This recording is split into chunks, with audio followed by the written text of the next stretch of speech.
let's start. For number 1, so, hinahanap sa atin yung f of x, ibig sabihin yung original equation. So, ang na-composite na natin is yung f of 3 minus 2x is equal to 9x all over 3x minus 2. Kumbaga, in-input na natin, ito daw yung naging sagot. Ano daw yung original equation? Di ba?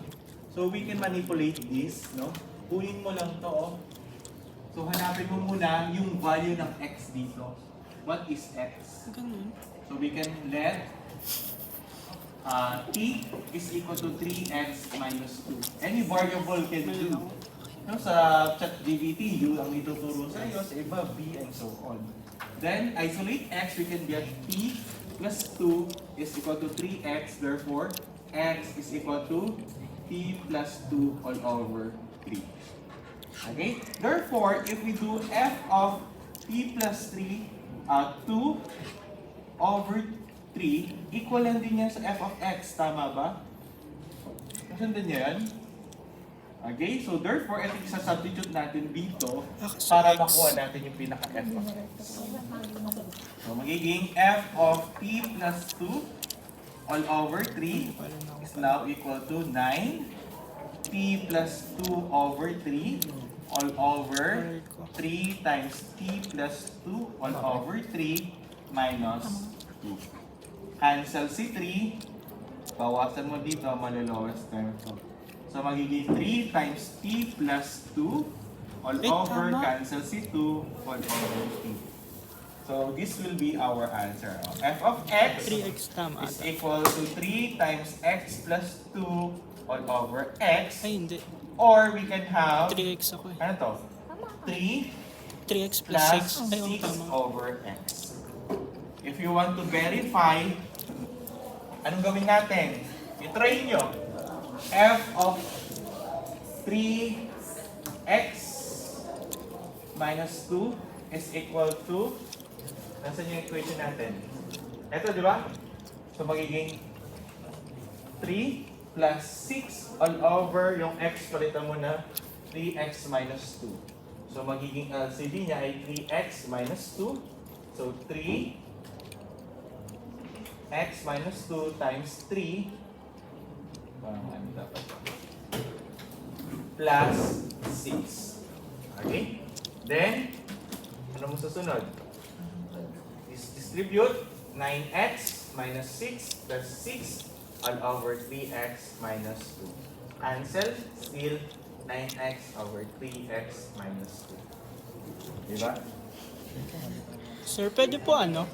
3x plus 6 over x. 3x plus 6 all over x? Opo. Hindi pwede. Sorry ko. 3x. Ito. Opo. Okay Yung din sagot. naman. Yun. O, isa pa pala. 3x plus 6 all over x. Accepted. So, ganun lang siya. Okay? Question with number 1? Wala naman. Kaya naman, di ba? Number 2. O, ito, inverse. If we have f of x is equal to 2 cosine squared x minus 2 sine squared x. So, magiging y is equal to 2 cosine 2x minus 2 sine squared x. Okay? Then, interchange x is equal to 2 cosine squared y minus 2 cosine squared y. Factor out the 2. So, x is equal to 2 cosine squared y minus 2. Sine pala to. Wala nang 2 sine squared y. And as you can see, meron tayo double angle properties. Ito ay katumbas ni cosine 2y. Tama? O, divide ko both side by 2, x minus 2 na lang din. X over 2 dito. Na-isolate mo na, arc cos na tayo. X over 2 is equal to arc cos cosine 2y. Cancel. O, divide ko both side by 2. Y na yung natira. Y is equal to inverse of f of x. Inverse of, f of x. And then, arc cosine x over 2 all over 2. Ano sa? Okay? Question?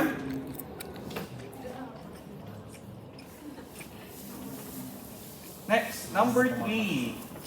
So number 3, domain and range lang tinatanong. Pero, dapat yung g of f. Ibig sabihin, isa-substitute mo si g of f. Walang point yung pagsa-substitute. Ang kailangan mo yung domain and range eh. Di ba? So, paano mangyari yon? Magiging equal sa 5x, di ba? Magiging x minus 2. Then, plus square root of x is square root of x minus 2. As you can see, if you simplify yung part, magiging 5x minus 10 plus square root of x minus 2. Ano domain niya? Pwede 2. bang lowest? Di ba titingin ka lang dito, dapat greater than or equal sa 2. So we can have 2. 2 up to positive Positive infinity. infinity. And if we substitute the 2 here, magiging 5 times 2 is 10 minus 10? Zero. 0. Plus square root of 2 minus 2? 0. So from 0 up to positive infinity. Ay, gago. Nag-ano, color numbers. Number 4. Meron tayong f of x is equal to 2 log of 2x minus 8 plus 3. Magiging y is equal to 2 log of 2x minus 8 plus 3. X is equal to 2 log of 2y minus 8 plus 3. Transpose x minus 3 is equal to 2 log of 2y minus 8 divided by 2. Both side cancel. So, pwede nating transpose. So, magiging 2y minus 8 is equal to 10. Because base 10 pag wala. Di ba? X minus 3 all over 2. So, 2y is equal to 10. X minus 3 all over 2 plus 8. Divide po both side by 2. So, y or inverse is equal to, bawal mong i-divide si 10 kay 2.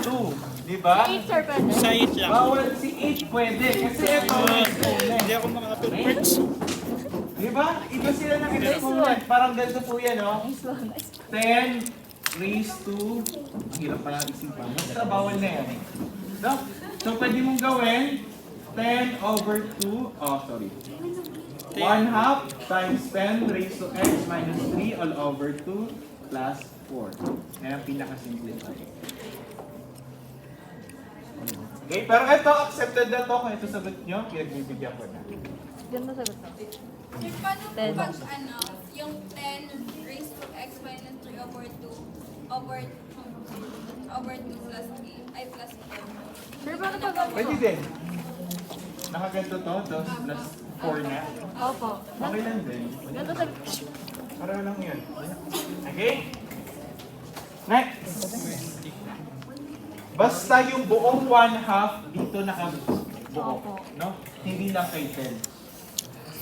Number 5. Titignan natin kung Sana makabente ako, pre. anong type ng function. So, f of x is equal to x cubed plus 3x squared minus 1. F of negative x, substitute nyo, magiging negative x cubed plus 3 times negative x squared minus 1. So, magiging negative x cubed talaga to, ay negative na naman, positive, so plus 3x squared. Tapos ito, magiging minus 1. Ano mangyayari? If you do factor out yung negative, di ba? Pag negative, factor out na lang natin negative para maging I, di ba? Ano mangyayari? Negative x cubed minus 3x squared plus 1. Hindi siya kamukha, nag-equal. O pag even, Hindi, even, di ba, dapat negative din talaga. Pati Not pa ako possible. nag-cross ano na. Okay, therefore, neither. Pag bibigyan ko lang na tama yung neither, pag tama yung sagot mo dito.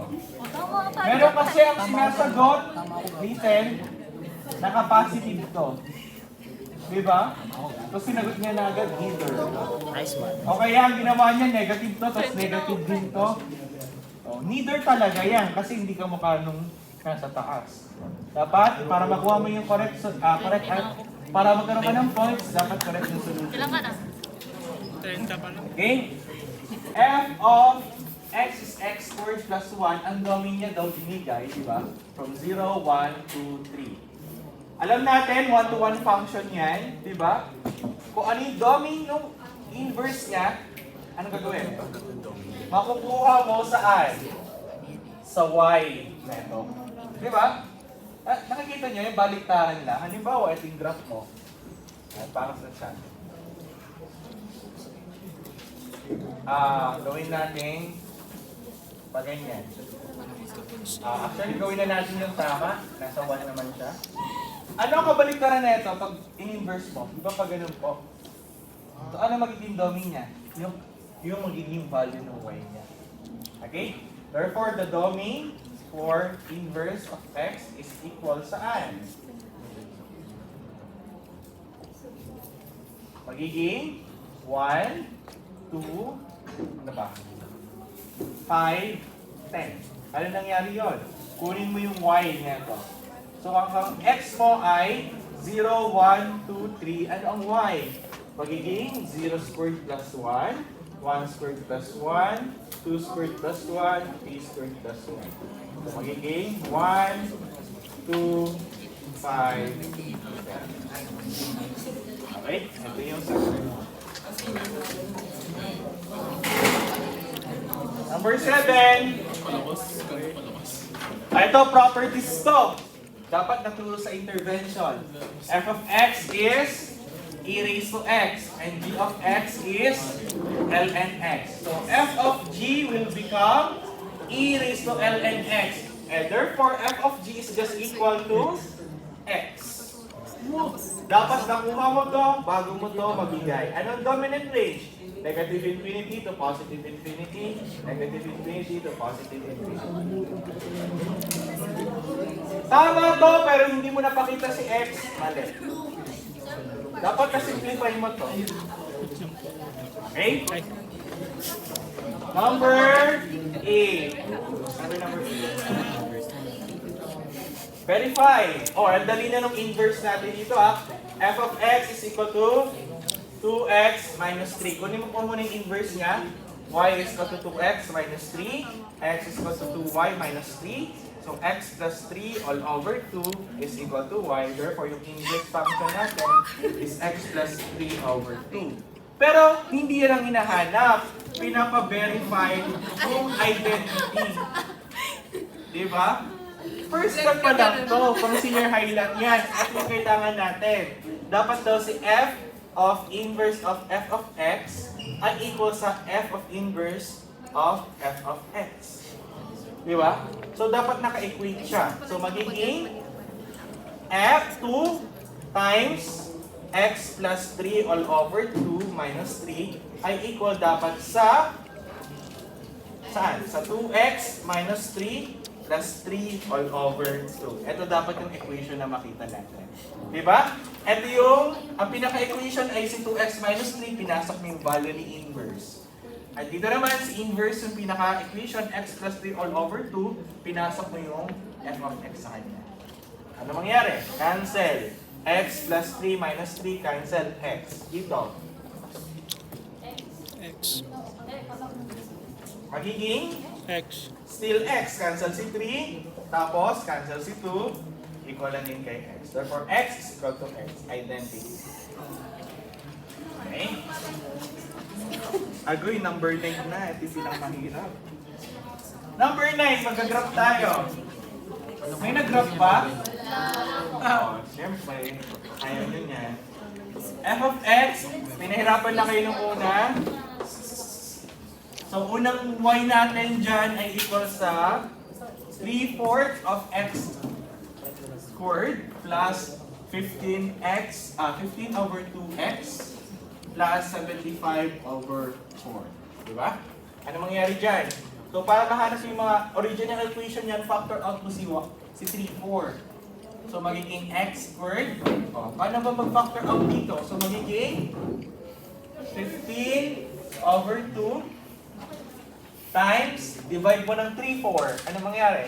4 over 3. So, magiging 5, 1, 2, o 10. That's 10x. Ganun din kay 75 over 4 divided by 3, 4. So, magiging 25. Cancel, cancel. So, plus 25. Diba? Ano susunod?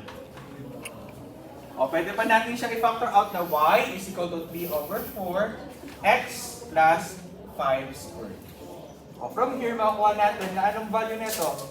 When x is 0, diba? Anong value ng y?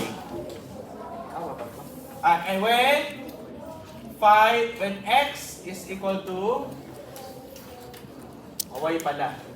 If y is equal to 0, anong value ng x?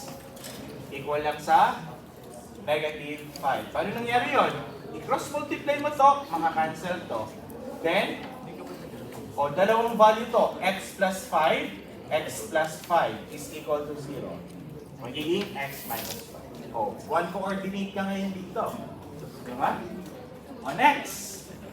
Yung isa naman ay semicircle yan. Y is equal to square root of 9 minus x squared. Bigay na natin din yung coordinate natin kapag 3. Dito kapag 3 din, if x is equal to 3, ano magiging value ng y? Negative 3 pala. Dito na lang, solve natin. If x is equal to negative 3, magiging y is equal to 3 over 4. Magiging 2 squared. So magiging cancel, cancel, y is 3. So coordinate mo is negative 3, 3. Dalawa ng coordinates mo. Pwede mo nang i-plot yan mamaya. Balik tayo dito. Bibigay naman natin to kasi ang kailangan natin dito is, ano to? Negative 3 is less than or equal sa x or greater than 3. Pag negative 3 ang binigay mo, ano mangyayari sa kanya? X is negative 3, 0 ang y. Pag positive 3, still 0 ang y. Okay? Try naman natin. Kapag x ay 0, ano mangyayari kay y? Square root of? Positive, negative. Positive, negative 3. Pero ano gagamitin mo lang dyan? Positive side, no? So, magiging y is just equal to 3. So, ang isang coordinate ay 0, 3. Tatlo, ilan na yan? 4 na coordinate, plus na. Para sa line, y is equal to negative x plus 3 or 3x minus 3. Madali lang to. When x is 0, we can have positive 3. And then if... Ano isa? Y. If y is 0, we can have 3. positive 3 also. Okay? Paano naman pag 3 ang binigay natin? Y 0. Pag positive 3 ang binigay mo, ito din pala yun. Y is 0. Okay. Plot na natin. Ito yung negative 3. Ito yung 3. Sa negative 3, meron tayong 3. Ito yan, not included. Tapos meron tayong negative 5, 0. Since ito ay, ano to, parabola upward. So magiging ganito yung pag-graph natin. Next, ito semicircle, tatama dito, tatama dito, tatama dito. Ganyan. Ay, hindi umabot. Pabuti na lang natin. Okay? And last, slope, pababa, di ba? Pwede natin gawin, paano pag 4? Anong value ng y natin? Magiging negative 1. So, ito yung susunod niyang point. Okay? So, ayun yung graph natin. 10 points. And then, number 10. Alam niyo ba sa number 10, none of the choices? Dapat din yung sagot. Bakit? For letter A, not a function dahil may y squared. Letter B, not a function dahil may y squared also. Letter C, not a function because meron tayong absolute value of y. Ibig sabihin, ang graph niyan, pag ganyan. Diba? Ganyan po yung graph niya. Diba pag absolute value of x, pataas lang, pag ganyan. Ito naman po pag absolute value ng y. Letter D, not a function again because meron tayong y squared. Bakit po ba maano yun, sir? Simplify. Ano? Kasi sir, 9x squared plus It is 4y a squared. ellipse din yata to. So, talaga, pag ano tayo ng ellipse, not a function pa rin siya. Dalawang beses tatama. And letter E, it is a line, no? X is equal to 3. X is equal to 5, no? Isa siyang vertical line. So, 5 yung X mo, so ganyan lang siya. Pag may vertical line test ka, tama lang talaga ganyan, no? Maraming beses. Not a function. It is a vertical line. At kung mapapansin mo, ano lang siya? Input lang siya, wala siyang output, di ba? Okay? Question! Di ba madali lang? For the bonus question, dito ko na lang siguro i-solve sa part na to. Pray ko na to, no? So, gawin natin, ano yung nakabigay sa inyo? Dinagdag ko lang yan. F of x is equal to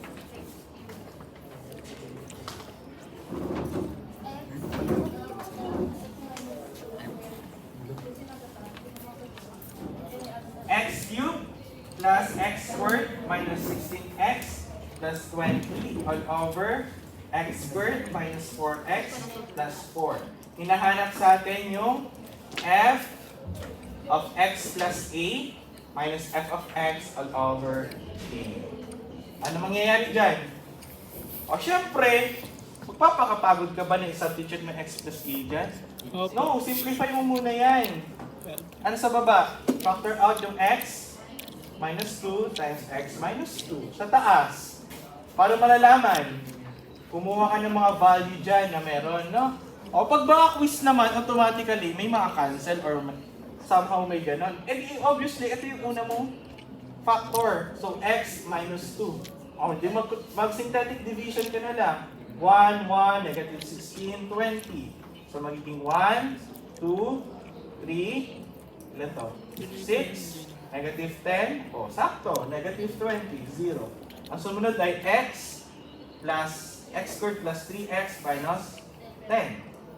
O, kaya ba yan i-factor out? Yes, magiging x plus 5x minus 2. So, x plus 5x minus 2.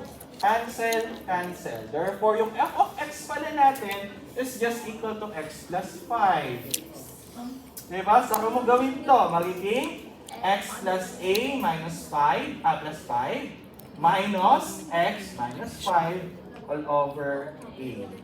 Cancel, cancel, cancel, cancel. A divided by 8 is equal to easy 20. Okay? So that's all for our quiz 1. Ilang minuto yan?